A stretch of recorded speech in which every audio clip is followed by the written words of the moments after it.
শুভ সকালের অনেক শুভেচ্ছা ভালোবাসা জানিয়ে আজকের ব্লগটা শুরু করছি বন্ধুরা। আশা করি তোমরা সকলে যে যেখানে আছো খুব ভালো আছো আর সুস্থ আছো। আজ বন্ধুরা শনিবার, বাজে এখন 8:30। গতকাল রাতে মশারি টাঙিয়ে ঘুমিয়েছি কারণে ঘুমটা খুব সুন্দর হয়েছে। উঠতে একটু দেরি হয়ে গেছে, তো ঘুম থেকে উঠে দেখি যে বোন আলু ভাজা করছে আর আটা মেখে রেখেছে। তো ঋতিকা আপা কাজে যাবে বলে আমি তাড়াতাড়ি করে রুটিটা বেলে দিয়েছি, বোন এদিকে ছেঁকে নিয়েছে। তাড়াতাড়ি করে চা করে ঋতিকা বাবাকে 2টা রুটি আর একটু ভাজা দিলাম, ও খেয়ে চলে গেল কাজে। তো ওইদিকে দেখো আমি ব্রাশ নিয়ে নিয়েছি, ঋতিকার জন্য নিয়ে নিয়েছি, এখন ব্রাশ করে নেব। তো এই যে পাকা ঘরে থাকা আমাদের মানে অভ্যাস নেই, মানে আমরা মাটির ঘরে থাকা মানুষ, পাকা ঘরে না কেমন জানি লাগে, যেন মাথাটা ভম ভম করতে থাকে। একটা কথা বললে মানে আস্তে করে বললে এত জোরে সাউন্ড হয়, আর সবাই একসাথে কথা বললে ঘরে কেমন জানি কথা বাজতে থাকে। তার জন্য না মাথাটা কেমন একটা ধরেছে, মানে অশান্তি লাগছে, জোরে জোরে কেউ কথা বলে খুবই অশান্তি লাগে। শান্তি জিনিসটা পাচ্ছি না, আর মাটির ঘরটা খুব মিস করছি, উঠোনটা খুব মিস করছি, রোদ্রে দাঁড়ানোটা খুব মিস করছি। এখানে রোদ্রে দাঁড়ানো যায় না, বোন 2 দিন দাঁড়িয়েছিল, কমপ্লেন আসলো, মানে দাঁড়াতে মানা করলো আর কি। তো জানি না কেন বা মানা করলো, খুবই অশান্তি লাগছে জানো। ঋতিকা তো জানোই সকালে ঘুম থেকে উঠে একটু রোদ্রে দাঁড়া, ওর মানে খুবই প্রয়োজন রোদ্রের আলোর। তো একদম রোদ্রে যেতে পারছে না, সারাটা দিন ঘরেই খেলাধুলা করে ঋতিকা আর খুশি। যাই হোক দেখো ওইদিকে আমি থালায় রুটি ছিঁড়ে নিচ্ছি ঋতিকার জন্য, আর ঋতিকা বাবাকে আলু ভাজা দিলাম, দেখো অল্প একটু খেয়েছে আর বাকিটা রেখে দিয়েছি। ও এমনই করে, মানে কিছু একটা জিনিস দিলে পুরোপুরি খায় না, অল্প খাবে আবার রেখে দেবে। ও যখন তরকারি দেবো, বা পটল আলু তরকারি হোক বা যে কোনো তরকারি হোক, অল্প একটু রেখে দেবো, কেন জানি না। তো ওই থালাতে ঋতিকাকে দিয়ে দিলাম, আমিও নিয়ে নিয়েছি, বোনও দিয়ে খেয়ে নিচ্ছে। আর এই যে মা খেয়েছে, মা একটা রুটি চা দিয়ে খেয়েছে, আলু ভাজা খায়নি।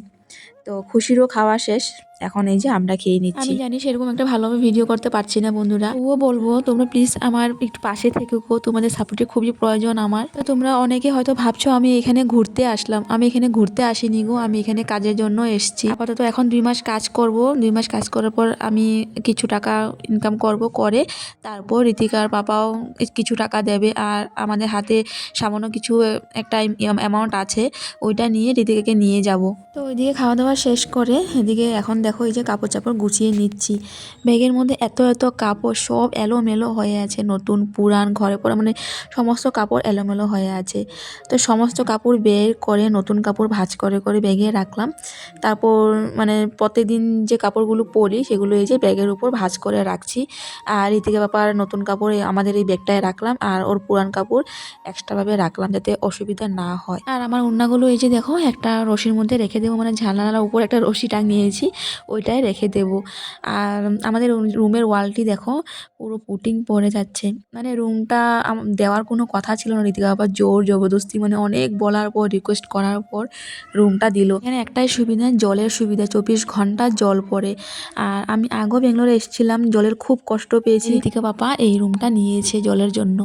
আর রুমটা একটু প্রবলেম ছিল, মানে কারেন্ট ছিল না, কারেন্ট লাগানো ছিল না, তারপর হচ্ছে বাথরুমের দরজা ছিল না, সব কিছু ঋতিকা বাবা নিজের টাকায় ঠিক করে। যাই হোক এদিকে আমাদের রুমটা পরিষ্কার করে নিয়েছি, মানে কাপড় চাপড় ভাঁজ করে সুন্দর করে ঝাড়ু দিয়ে তারপর পুরো রুম মানে ভিতরের রুম এই যে বাইরের রুম মুছে নিয়েছি। তো তাড়াতাড়ি করে এদিকে রান্নাটাও বসিয়ে দিয়েছি, আজকে সকালে রুটি খাওয়া হয়েছে, ভাত খাওয়া হয়নি। তো দেখতে দেখতে 12টা বেজে গেছে, তাড়াতাড়ি রান্নাটা বসিয়ে দিয়েছি।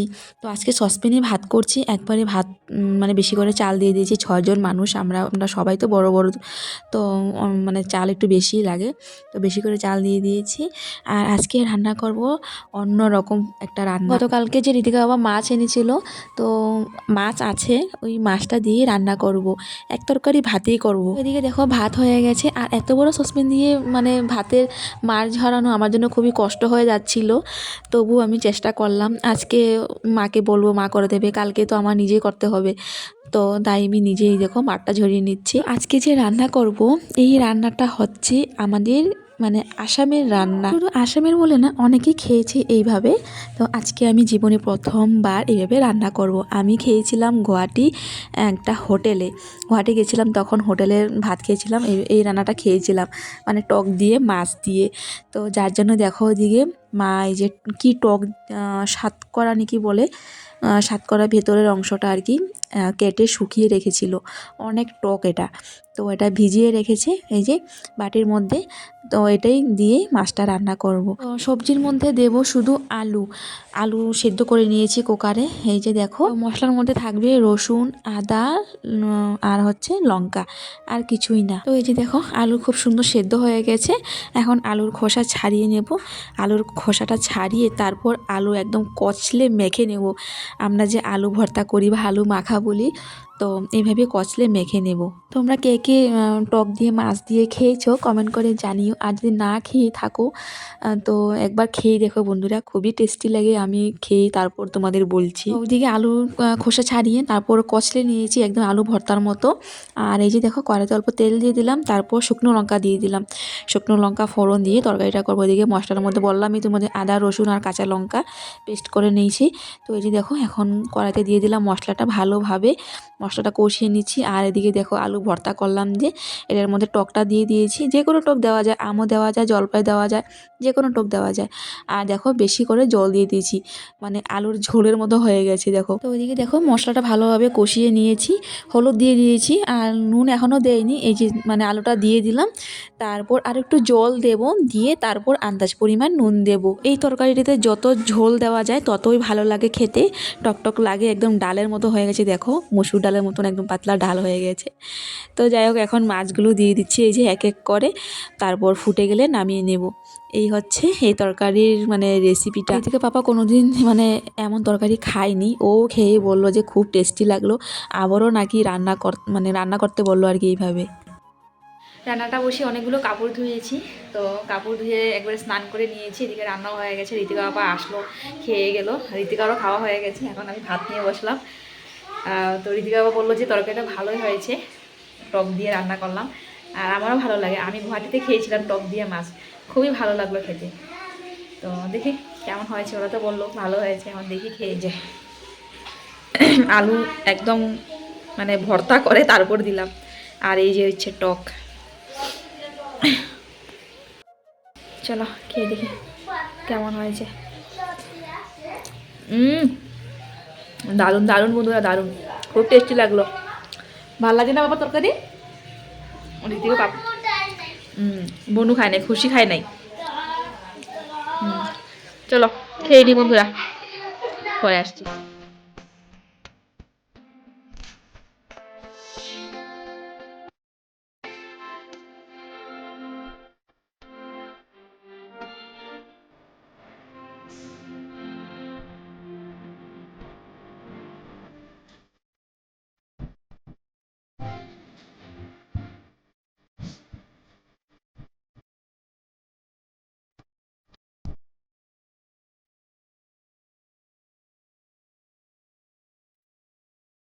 আমার স্বপ্ন এই মন্দিরে আসা, হঠাৎ করে যে এইভাবে পূরণ হবে সত্যি ভাবতেই পারিনি। ভাত খাওয়ার পর হঠাৎ করে সিদ্ধান্ত নেওয়া হয় মন্দিরে আসার। আমরা যার গাড়িতে আসলাম, আমার ভাইয়ের বন্ধুর গাড়ি।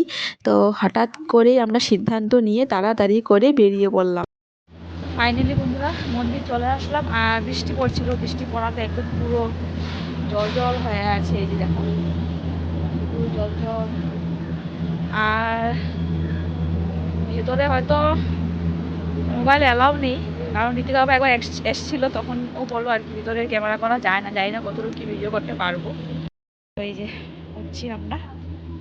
এদিক থেকে দেখো কত উঁচুতে মন্দির, আর পুরো মন্দিরটা সাদা, হোয়াইট, ধোয়া ধোয়া ভাব। আর স্লিপ, আস্তে আস্তে যে স্লিপ।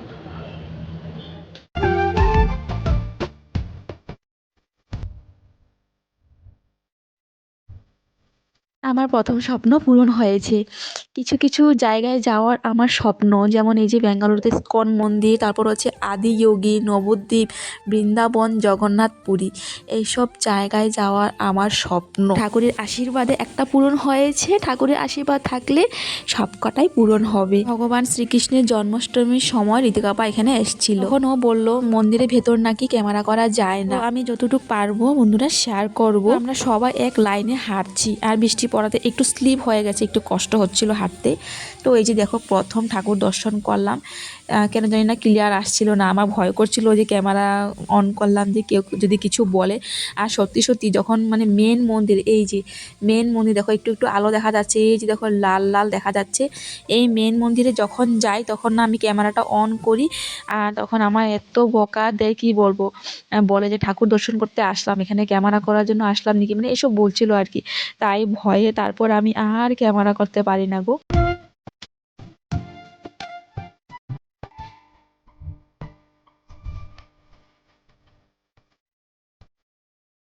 তো বন্ধুরা ঘরে চলে আসলাম, আর ভিডিও করতে পারিনি, আমার বকা দেওয়ার পর যে ফোনটাই মার ব্যাগে রাখলাম, ওই যে রাখলাম, আর ভিডিও করতে পারিনি।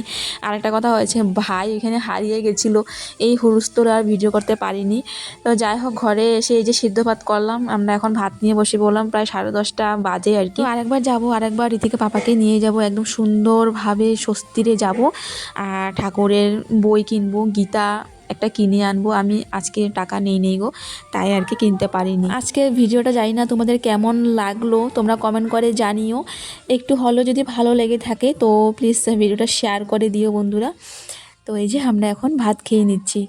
বন্ধুরা খাওয়া দাওয়া শেষ, এই তো মুখে মলমাটা লাগিয়ে নিচ্ছি, আর মশলা দিয়ে দিলাম। এই যে রীতিকে ঘুমিয়েও গেছে।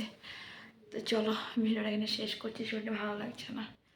দেখা যাচ্ছে তোমাদের সাথে আবার পরবর্তী ব্লগে। ছিল tata, bye bye, good night বন্ধুরা, টাটা।